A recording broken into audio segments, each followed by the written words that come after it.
The repair bay was quiet at this hour. Most workers had gone home, but Ho stayed behind. He always stayed behind when there was work to finish. That was just who he was. He lay on his back under the damaged warship, his tools spread around him like old friends. Oil and grease covered his hands. His muscles ached from 12 hours of work, but he smiled anyway. He liked fixing things. It made him feel useful. The ship had taken heavy damage in some battle far away.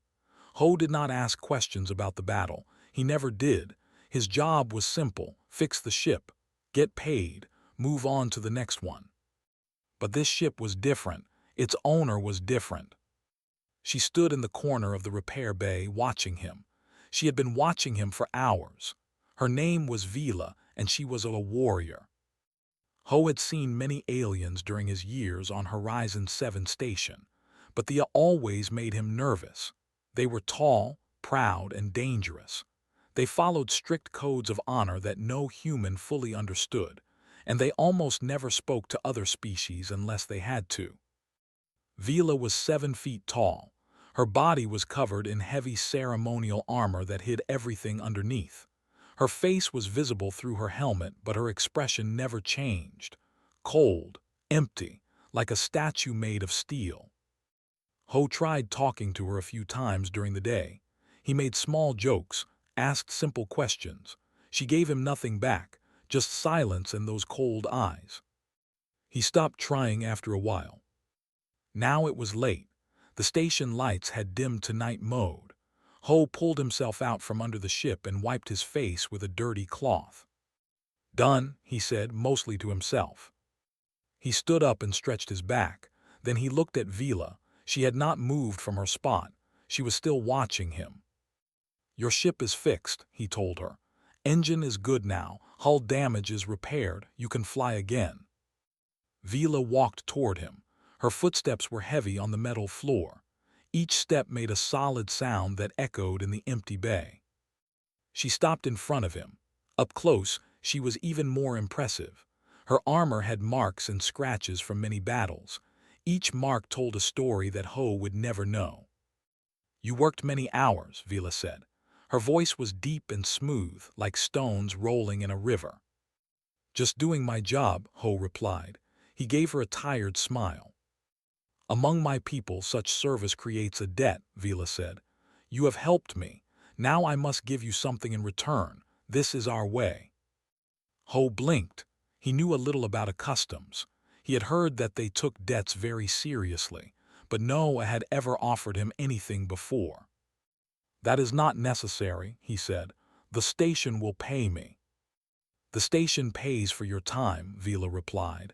"But you gave me more than time. You gave care. You treated my ship with respect.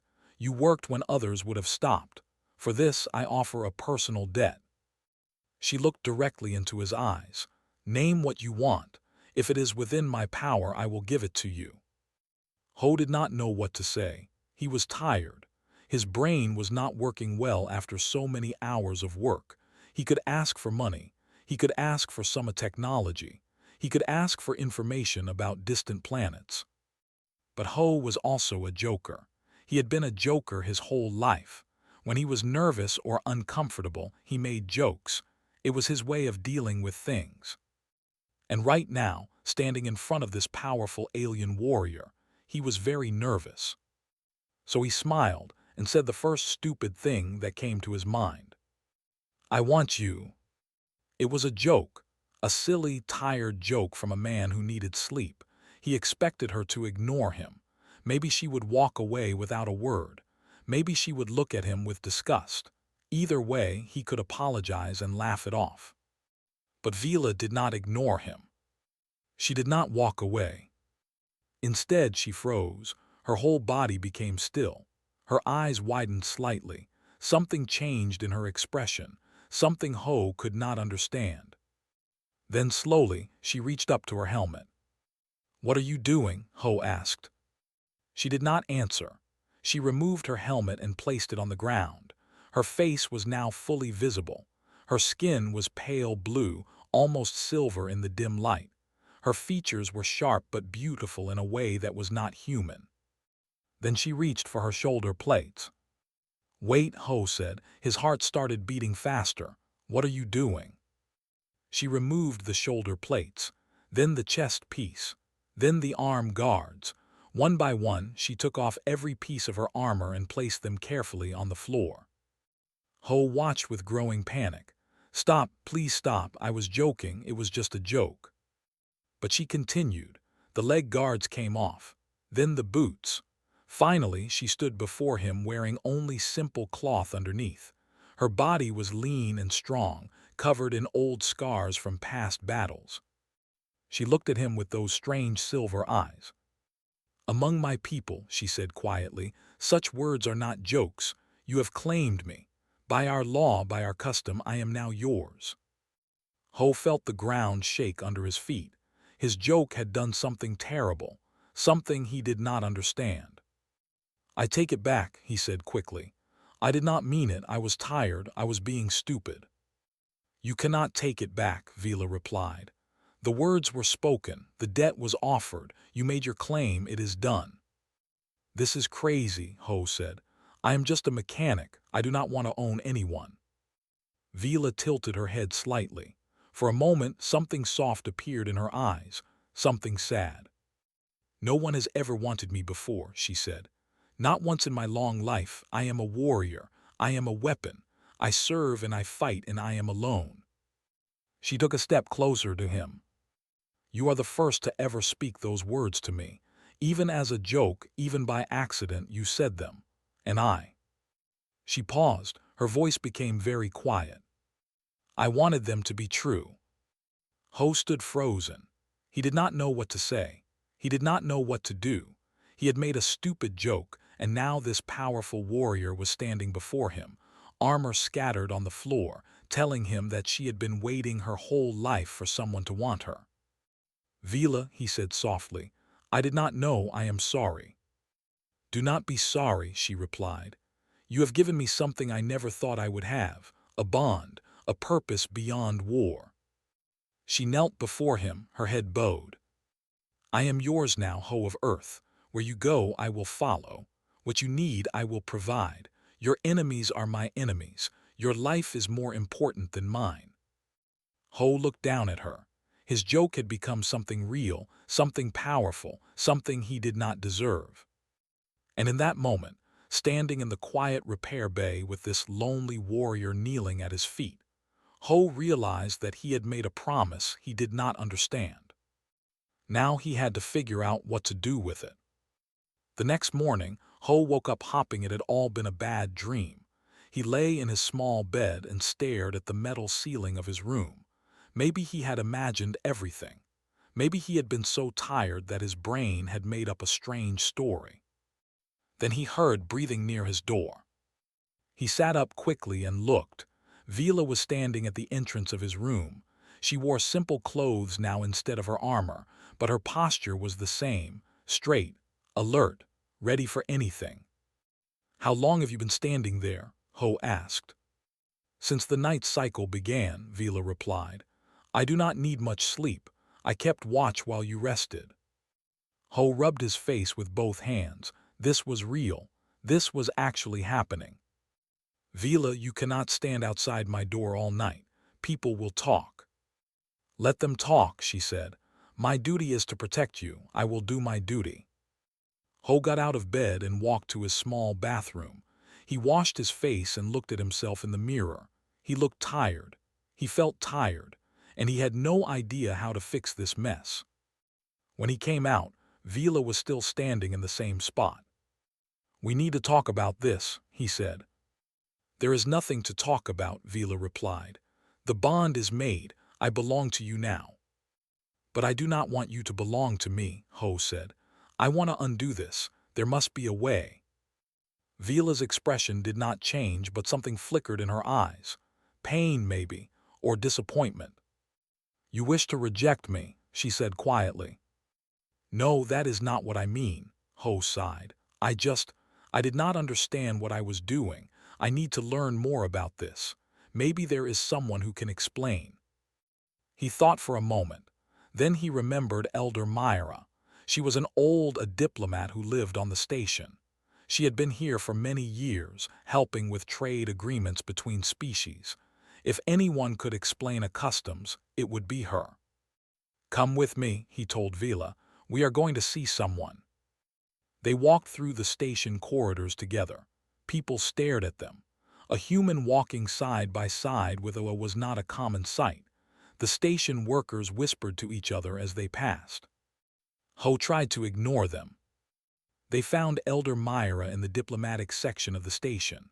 Her office was small but comfortable, filled with plants from a dozen different worlds. She was old, her skin a darker shade of blue than Vila's. Her eyes were kind but sharp. "Ho," she said when she saw him, "the mechanic, I have heard good things about your work." Then she looked at Vila and her eyes widened. "And this one, I see, I understand why you have come." "Please help me," Ho said. "I made a mistake. I said something stupid and now she says she belongs to me. I need to fix this." Elder Myra studied him for a long moment. Then she gestured for them to sit. "Tell me exactly what happened," she said. Ho told her everything. The repair job, the offer of debt, his stupid joke, Vila removing her armor, all of it. When he finished, Elder Myra was silent. She looked at Vila with something that might have been pity. "You accepted his claim willingly," she said to Vila. "You did not hesitate." "I did not," Vila confirmed. "Why?" Vila was quiet for a moment. Then she spoke. "Because I was tired of being alone." Elder Myra nodded slowly. She turned back to Ho. "What you have done cannot be undone easily," she said. "Among our people, the bond of claiming is sacred. When a warrior offers a debt and someone claims them, it creates a connection that lasts until death." "But I did not know," Ho protested. "I was joking." "Intent does not matter in our law," Elder Myra replied. "Only the words matter, only the action. Vila offered herself as payment, you claimed her, she accepted. The bond is complete." Ho felt his stomach drop. "So there is no way out." "There are ways," Elder Myra said carefully, "but they are difficult. You could reject her formally before a council of elders, but this would bring great shame to her. Among our people, a rejected warrior often chooses death over living with such dishonor." Ho looked at Vila. Her face showed nothing, but her hands had tightened into fists. "I will not do that," he said firmly. "I will not reject her." "Then you must accept the bond," Elder Myra said. "But accepting does not mean you must treat her as property. The old ways say she belongs to you, but you can choose what that means. You can make her your guard, your servant, or your partner. The choice is yours." "I do not want any of those things," Ho said. "I just want her to be free." Elder Myra smiled sadly. "Then free her through kindness. Treat her not as something you own, but as someone you care for. In time, the bond will become something different, something better." Ho thought about this. It was not the answer he wanted, but maybe it was the only answer he could accept. They left Elder Myra's office and walked back through the station. Vila walked one step behind him, as was her custom. "Stop," Ho said suddenly. Vila stopped immediately. "Walk beside me," he said. "Not behind me, beside me." Vila hesitated. "That is not proper. You are my master, I should follow." "I am not your master," Ho said firmly. "I am. I do not know what I am, but I am not your master, so walk beside me, please." Slowly, Vila moved to stand next to him. She looked uncomfortable, like she did not know what to do with herself. They started walking again, side by side. Halfway to his quarters, they ran into Ah. She was Ho's best friend, a fellow mechanic with sharp eyes and a sharper tongue. "There you are," she said. Then she saw Vila and stopped. "What is this? Why is she following you?" Ho sighed. "It is a long story." "I have time," Ah said. She crossed her arms and waited. So Ho told her. When he finished, Ah stared at him with disbelief. "You claimed a warrior as a joke," she said loudly. "Keep your voice down," Ho hissed. "This is exactly like you," Ah continued. "Always joking, always making light of things, and now look what happened." "I know," Ho said. "I made a mistake." "A mistake? This is not a mistake. A mistake is putting the wrong part in an engine. This is a disaster." Vila stepped forward. "Do not speak to him that way." Ah raised an eyebrow. "Oh, and what will you do about it?" "Ah is my friend," Ho said quickly, stepping between them. "She is angry because she cares. This is how humans show concern sometimes." Vila looked confused but stepped back. Ah shook her head. "You need to fix this, Ho, whatever it takes." "I am trying," he said, "but there is no easy way out. If I reject her formally, she will be shamed. She might even hurt herself." Ah's expression softened slightly. She looked at Vila with new eyes. "She really has no one else?" she asked quietly. "No," Ho replied. "She has been alone her whole life." Ah was quiet for a moment, then she sighed. "Fine, then do not reject her, but figure out what you are going to do. You cannot just ignore this." She walked away, shaking her head. That night, Ho sat in his room with Vila standing by the door again. He could not sleep. His mind kept going over everything that had happened. Finally, he spoke. "Vila, why did you really accept my claim, the truth?" Vila was silent for a long time. When she finally answered, her voice was barely above a whisper.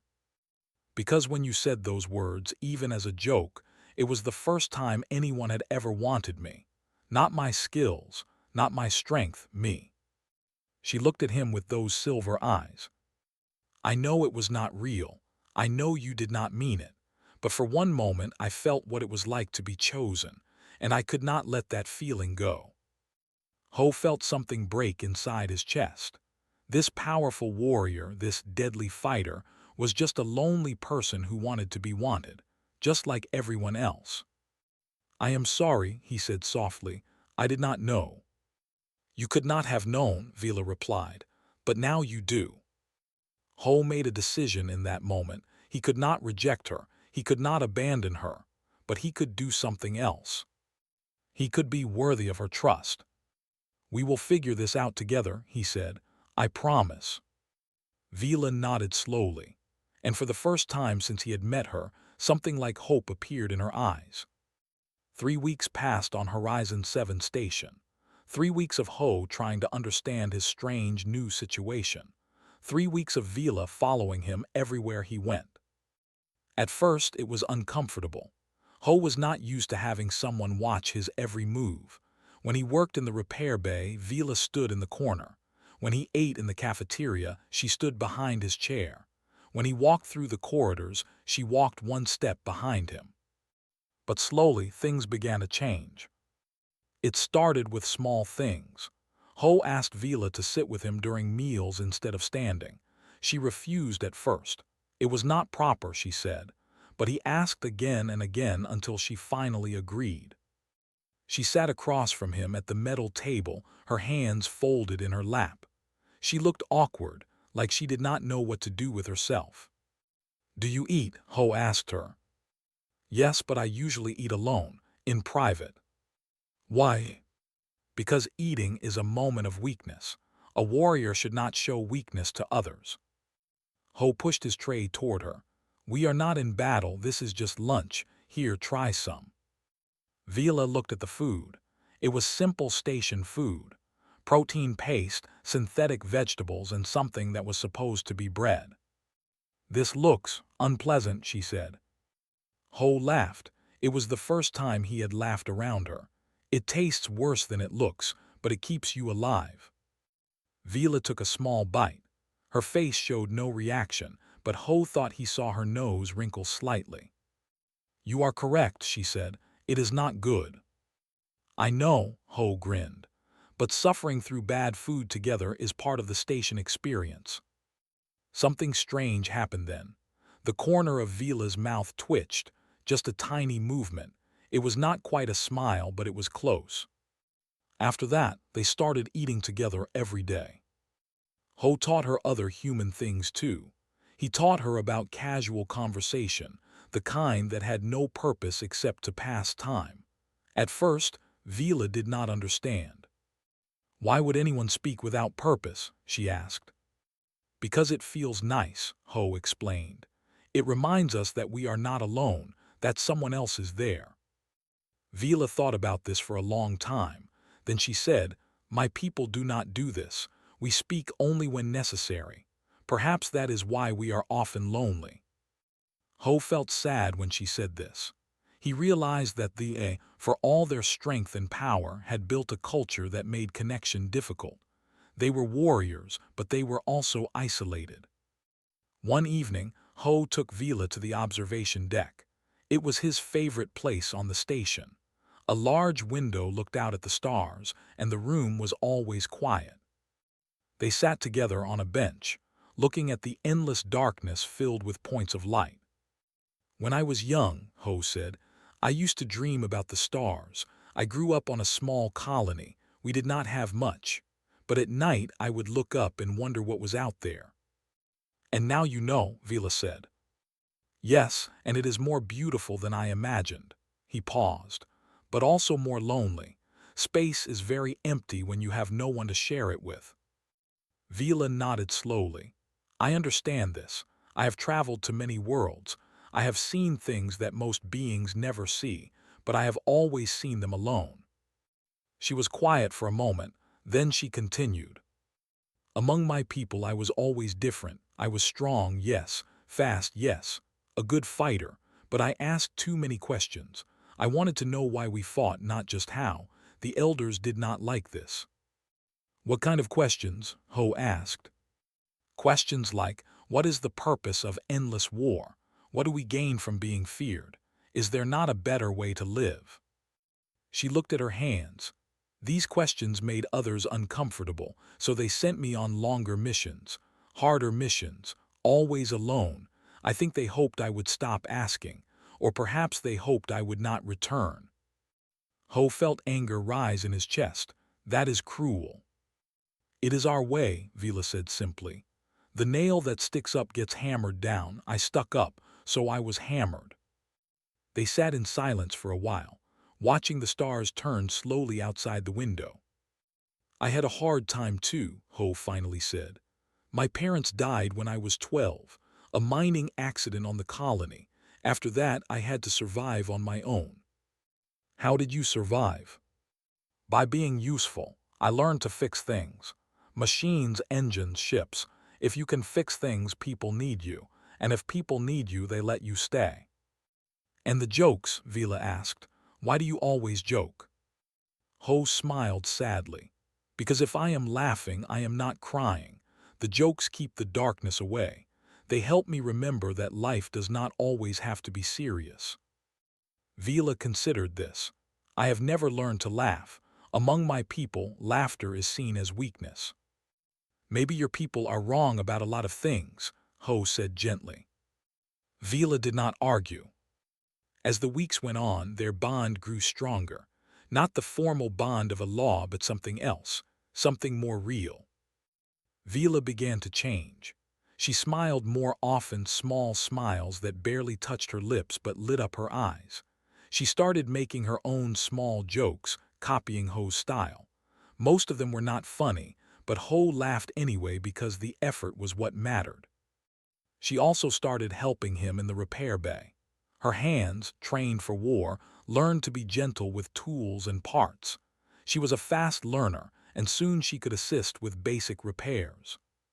One day, while they were working on a transport ship together, Vila spoke without looking at him. "I am starting to understand why humans are so strange," she said. "Strange how?" "You are weak compared to many species. You do not have claws or armor or poison. You cannot survive in extreme temperatures. You die easily." "Thank you for the list of our failures," Ho said dryly. "But," Vila continued, "you have something else. You connect. You share. You build bonds that make you stronger together than you are alone. This is why humans have spread across the galaxy despite your weaknesses. You refuse to be alone." Ho stopped working and looked at her. "Is that a bad thing?" "No," Vila said. She finally met his eyes. "It is wonderful. and terrifying, because now I understand what I have been missing my whole life. Before Ho could respond, the station alarm began to blare. Red lights flashed across the repair bay. A voice came over the speakers. "Attention all personnel. A detected approaching the station. All non-essential staff, report to shelter zones immediately." Vila's face went pale, not with fear but with something worse. "Recognition. They have come for me," she said quietly. Ho grabbed her arm. "What do you mean?" "When I bonded with you, I abandoned my post. I was supposed to return to my fleet after repairs. Instead, I stayed. By a law, this is desertion." "What happens to deserters?" Vila did not answer. She did not need to. Ho could see the answer in her eyes. The punishment was death. "We need to run," he said. "We can take a ship, go somewhere they cannot find us." "There is nowhere they cannot find us," Vila replied. "They are hunters. They will track us across the galaxy if they must." "Then we fight." Vila almost smiled. "You fight they would destroy you in seconds." "Maybe," Ho said, "but I am not going to let them take you, not after everything we have been through." The alarm continued to blare. Outside the station windows, dark shapes began to appear against the stars.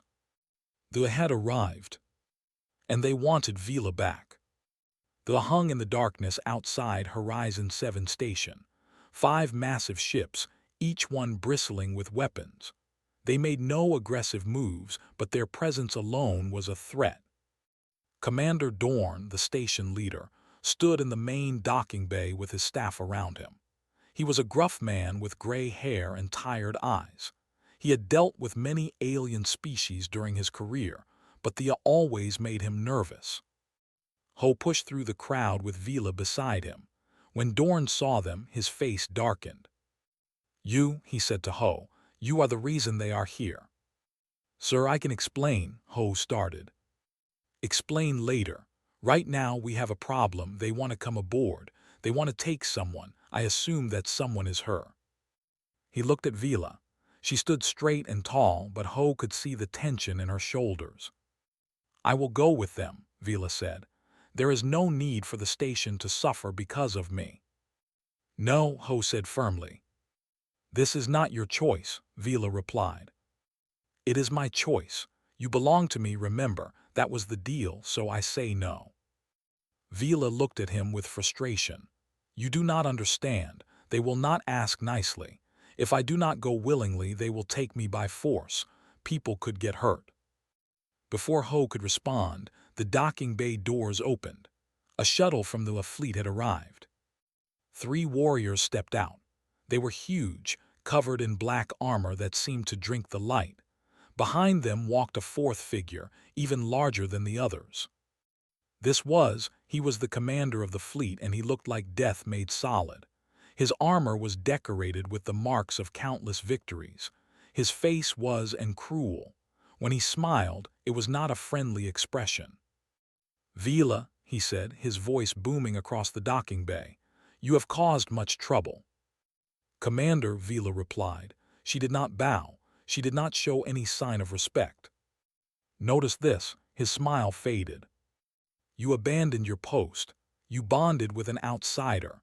You have shamed yourself and our entire people. The council has ordered your return. You will face judgment." "She is not going anywhere," Ho said, stepping forward. Looked at him like he was looking at an insect. "This is the human, this small thing." He laughed, and his warriors laughed with him. "Human, you do not understand what you have done. You have stolen a warrior from the... This crime carries a heavy punishment." "I did not steal anyone," Ho said. "She offered herself, I accepted. This is your own law." Laughter stopped, his eyes narrowed. "You know our law, interesting, but law or not, she must return with us. Her bond with you is meaningless. She belongs to the first." "I thought bond claims were sacred," Ho said. "I thought they could not be broken." He had spent the last 3 weeks learning about customs from Vila and Elder Myra. He had learned a lot, And now he was going to use that knowledge. Growled, "Do not lecture me about our ways, human." "I am not lecturing. I am exercising my rights." Ho took a deep breath. "I invoke the right of the bonded to defend my claim through combat." Silence fell over the docking bay. Vila grabbed his arm. "What are you doing?" "What I have to do," Ho replied. Stared at him for a long moment. Then he began to laugh again, but this time there was no humor in it. "You challenge me to combat. You would die in 3 seconds. Maybe, but if I fight and lose, you take her. If I fight and win, she stays with me. Those are the rules, correct?" His jaw tightened. He knew the rules, everyone knew the rules. They were ancient and unbreakable. "Very well," he said. "I accept your challenge. But when I kill you, human, I want you to know that your death will be meaningless. She will still come with us." "Then let us find out," Ho said. Commander Dorn stepped forward. "This is station territory. Any combat must follow station rules. No killing blows. First to yield or unable to continue loses." Sneered, "Station rules are for the weak, but fine. I will follow your rules. It will only make my victory more satisfying." The docking bay was cleared. A circle was formed, with station workers and warriors watching from the edges. Ho stood on one side. He had no armor, no weapons except his fists. He was a mechanic, not a fighter. Stood on the other side. He had removed his heavy armor but still wore light protection. He was 2 feet taller than Ho and 3 times as heavy. His fists were the size of hammers. Vila stood at the edge of the circle, her face filled with anguish. "Do not do this," she begged. "Please, I am not worth your life." Ho smiled at her. "You are worth everything." The fight began. Moved faster than Ho expected. One moment he was standing still, the next he was in front of Ho, his fist swinging toward Ho's head. Ho ducked, but not fast enough. The blow caught his shoulder and sent him spinning across the floor. Pain exploded through his body. He felt something crack. He pushed himself up anyway. Was already coming for him again. Another punch, this one aimed at his chest. Ho tried to dodge, but he was too slow. The impact lifted him off his feet and threw him against the wall. Everything hurt. His vision blurred. Blood dripped from a cut on his forehead. "Stay down," Human said. "Save yourself more pain, yield." Ho pulled himself up using the wall for support. His legs were shaking. His arm hung at a bad angle. "No," he said. Frowned, "Are all humans this stupid?" He walked toward Ho slowly, enjoying the moment. This was not a fight to him. It was entertainment. But Ho had learned one thing about during his time with Vila. They respected strength, but they respected persistence more. They expected enemies to be strong. They did not expect them to never give up. Punched him again. Ho hit the ground hard. He got up. Another punch, another fall. He got up again. The warriors watching began to murmur among themselves. This human should have been unconscious by now. He should have been broken, but he kept standing. Hit him again and again. Each blow was brutal. Each fall was harder to recover from. But every single time Ho rose. "Why?" demanded, genuine confusion in his voice. "Why do you keep fighting? You cannot win. You know you cannot win." Ho spat blood onto the floor. One of his eyes was swollen shut. His ribs were probably broken. Every breath was agony. But he smiled. "Because she spent her whole life fighting for others," he said. "Now someone is going to fight for her, even if I lose. Even if you kill me, at least she will know that someone thought she was worth fighting for." He looked at Vila. Tears were streaming down her face. "I was not joking anymore," he said to her. "When I said I wanted you, I meant it. I mean it now." Roared and charged at him. This time he was not playing. He was going to end this. Ho saw the punch coming. He could not dodge it. He could not block it. But he did something did not expect. He moved forward instead of backward. The punch glanced off his shoulder instead of hitting his head. Ho stumbled into, wrapped his arms around the giant warrior's leg, and held on with everything he had. It was not a fighting move. It was desperation, but it worked. Tried to shake him off, but Ho held on. He pushed with his legs, pulled with his arms, and threw his entire weight against's knee. The bigger they are, the harder they fall. That was an old human saying. Fell. He crashed to the ground with Ho still clinging to him. The impact shook the floor. And for one moment, just one brief moment, was down and Ho was still standing. The docking bay was silent.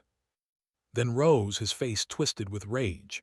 But before he could attack again, a voice rang out. Stop! It was Vila. She walked into the circle, her head held high. This human has proven his claim, she said. He has shown courage that Noah could deny. He fought an impossible battle not to win, but to show that I am worth fighting for. She looked at with defiance. By our own laws, by our own traditions, his claim is valid, and I choose to honor it, not because of law, but because he has earned my loyalty in a way that the never did. His face was red with fury, but the warriors around him were not looking at him anymore. They were looking at Ho, at the broken human who refused to stay down. And in their eyes, Ho saw something unexpected. Respect. The docking bay remained frozen in silence. Every eye was on the broken human who had just done the impossible. He had not won the fight. Everyone knew that. Could have killed him 10 times over. But that was not what mattered. What mattered was that he kept getting up. One of the younger, a warrior, stepped forward. His name was, and he had served under for many years.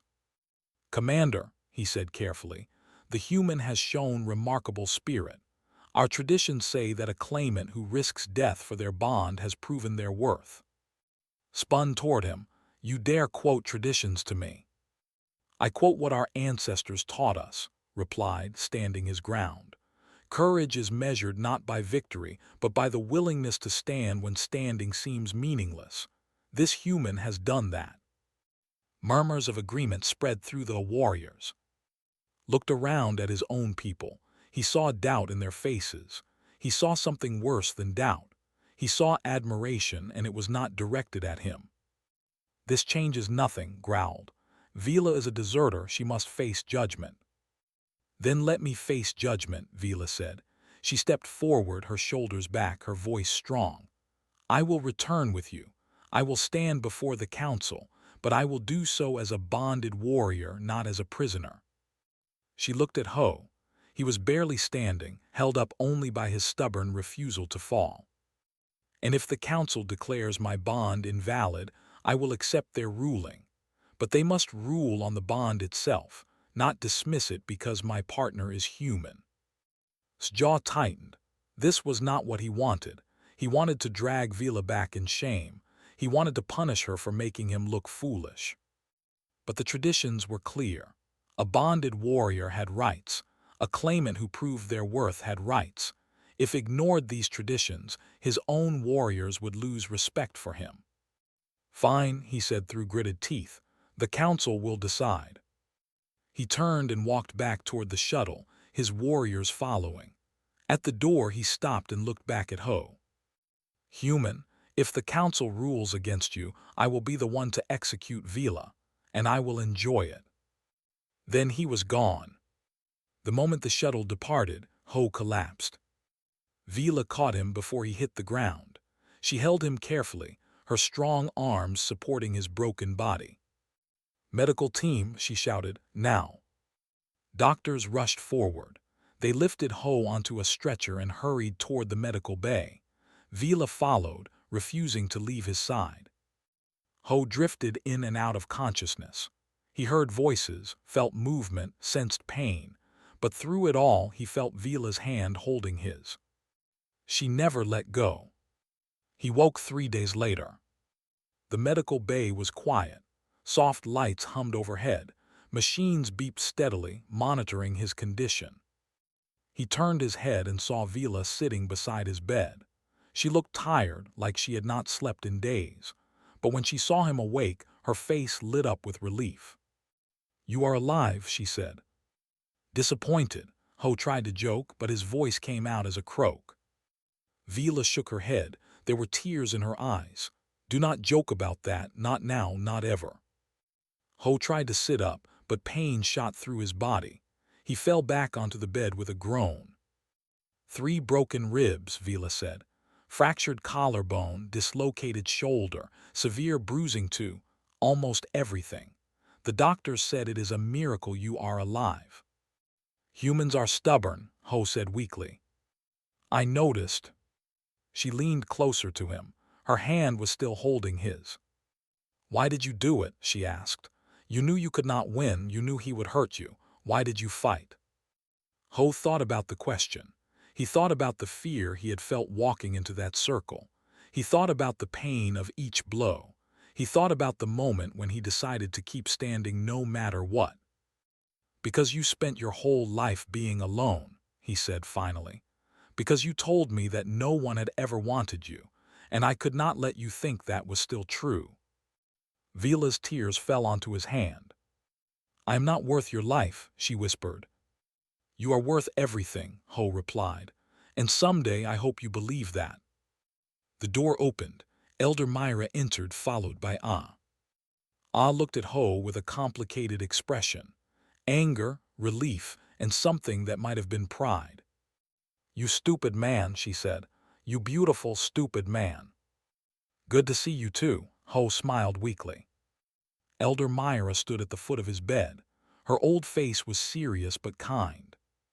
"I have news from the council," she said. "They have reviewed the events. They have studied the recordings of your fight with Commander." Ho felt Vila's hand tighten around his. "And they have ruled in your favor," Elder Myra said. "Your bond with Vila is recognized as valid. She is no longer considered a deserter. She is free to stay with you." Vila let out a breath she had been holding. Her whole body seemed to relax. "There is more," Elder Myra continued. "The council was impressed by your display of courage. They have never seen a human fight like that. Many of them watched the recording multiple times." She paused, a small smile appearing on her lips. "Commander has been reassigned to a distant patrol route. It seems the council was not pleased with how he handled the situation. He will not trouble you again." Ho laughed, then immediately regretted it as pain shot through his ribs. "Worth it," he gasped. The weeks that followed were slow. Healing took time and Ho's injuries were severe, but every day he grew a little stronger, and every day Vila was there beside him. She helped him walk when he could not walk alone. She brought him food and water. She talked to him during the long hours of recovery, telling him stories of her travels and battles. And for the first time in her life, she talked about her dreams too. Dreams of peace, dreams of belonging, dreams of a life that was not defined by war. 2 months later, Ho was back in the repair bay. His body still ached sometimes. There were certain movements he could not make like before, but his hands still worked and his mind was still sharp. He lay under a transport ship, fixing a damaged fuel line. Oil covered his fingers. Tools surrounded him like old friends. And standing beside him, handing him parts when he asked, was Vila. She had traded her battle armor for mechanic clothes. Her hands, once trained only for war, now held wrenches and soldering tools. She was learning the trade, and she was learning it fast. "Wrench," Ho said. Vila handed it to him. "You are getting good at this," he said. "I had a good teacher." Ho rolled out from under the ship and looked at her. She was smiling. A real smile, wide and warm. Something that would have been impossible just months ago. "Can I ask you something?" he said. "Yes." "That day when you took off your armor, when I made my stupid joke, if you had known what would happen, would you have done it differently?" Vila thought about the question. She looked at the repair bay around them, at the ships they fixed together, at the life they were building. "No," she said finally, "I would not change anything." even the parts where I almost died. She knelt down beside him and took his face in her hands. Her silver eyes looked into his. Even those parts, because they led us here together. She kissed him gently, a soft touch, brief but meaningful. When she pulled back, Ho was grinning like an idiot. "You know," he said, "the best jokes have a bit of truth in them." Vila raised an eyebrow. That was not a joke. "I know, that was the truth. The joke was just how we got here." She laughed, a real laugh, free and bright. It was still a new sound, but Ho was learning to love it. Outside the repair bay window, stars turned slowly in the endless darkness. Ships came and went, carrying people to distant worlds. And in a small corner of Horizon 7 station, a human mechanic and a warrior worked side by side, not as master and servant, not as claimant and claimed, just as two people who had found each other in the vastness of space and chosen to stay together. Because that was what humans did best. They chose connection. They chose love.